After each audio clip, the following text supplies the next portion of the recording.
So let's see if we can answer this question of whether or not an infinite series converges or diverges. Now let's talk a little bit about the anatomy of a series. We can split any series into a head and a tail. What that means is we can split off the beginning portion of the series, that sum from n equals 0 up to any value k, plus the rest of the series, where we can make this split at any k. Now, since this head consists of a finite number of terms, it follows that for any series, the head will always be finite. So the convergence or divergence of a series depends on the convergence or divergence of the tail. Because of this, we can, for purposes of convergence testing, ignore where the series starts. One other idea that's useful is that it's easiest to deal with something that is always, but very few things are always.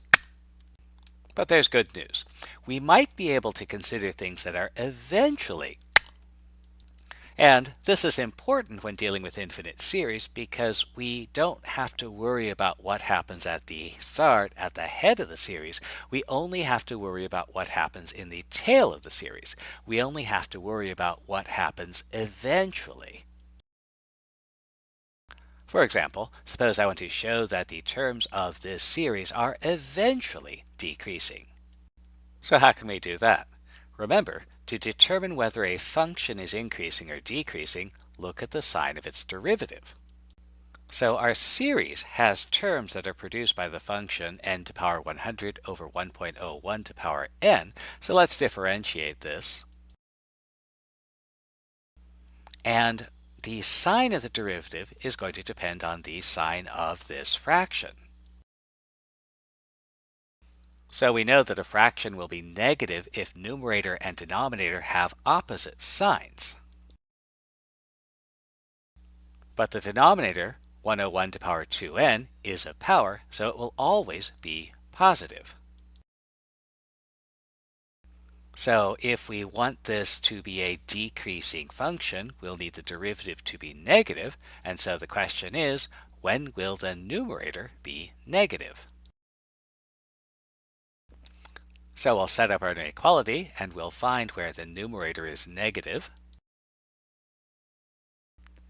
And we find that for n greater than 100 over log 1.01, the numerator is negative, and so the terms are eventually decreasing. It's important not to get too lost in the algebra. The critical question isn't so much when do we become eventually, but rather do we become eventually. And in some cases, it's possible to answer the question of whether we become eventually without determining when we become. For example, here's a series, and we'd like to know whether this becomes eventually alternating. Well, maybe the universe is kind to us, and maybe I am a kind and gentle math teacher, and I've given you an alternating series. Don't count on it. But hope springs eternal, so we might try to find the first few terms. And these terms do not alternate between plus and minus, so this is not an alternating series. Now let's pause a moment and think about this. Ordinarily, when we see minus 1 to the power n, we expect an alternating series because minus 1 to n will be positive or negative depending on whether n is even or odd. So why isn't that working in this case? The problem is we're getting interference from the value of sign, which could be positive or negative. However, we might consider the following. As n goes to infinity, 7,000 over n goes to 0 from above, and consequently sine of 7,000 over n also goes to 0 from above. And what this means is that once n gets large enough, sine of 7,000 over n will be positive, and the sign of the terms of the series will be determined entirely by minus 1 to the power n.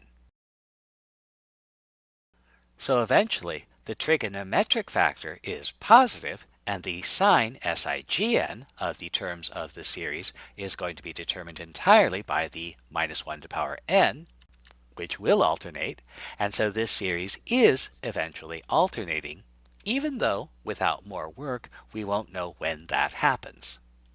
So let's put this all together. Suppose the terms of a series are eventually, then the tail of the series is always.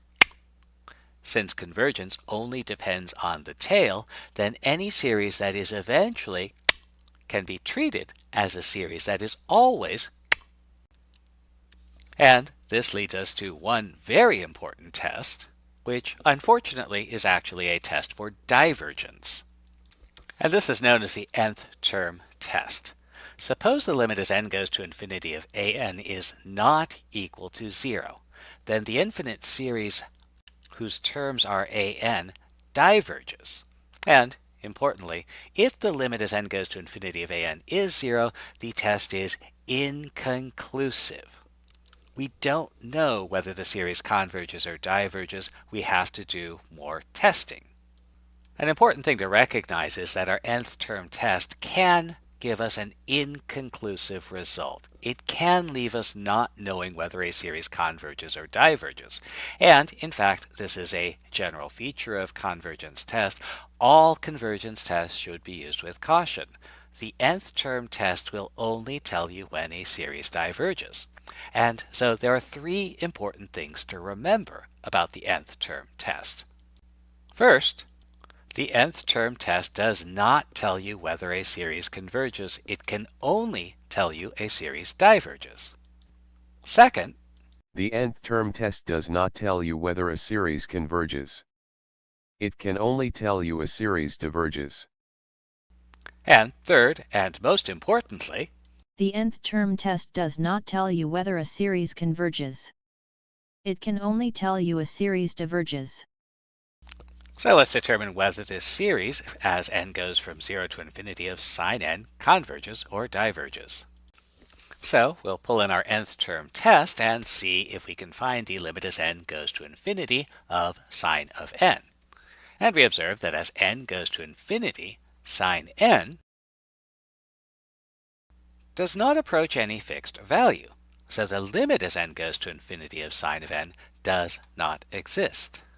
And our nth term test is fairly specific. If the limit is not equal to 0, then the series diverges. Does not exist is different from 0, so the series diverges. How about the series whose terms are 1 over n? Again, as an infinite series, the convergence or divergence of the series does not depend on where we start, but rather on the tail of the series. So let's apply the nth term test. We find the limit as n goes to infinity of 1 over n, which is 0, but we should remember the three things about the nth term test. The nth term test does not tell you whether a series converges. It can only tell you a series diverges.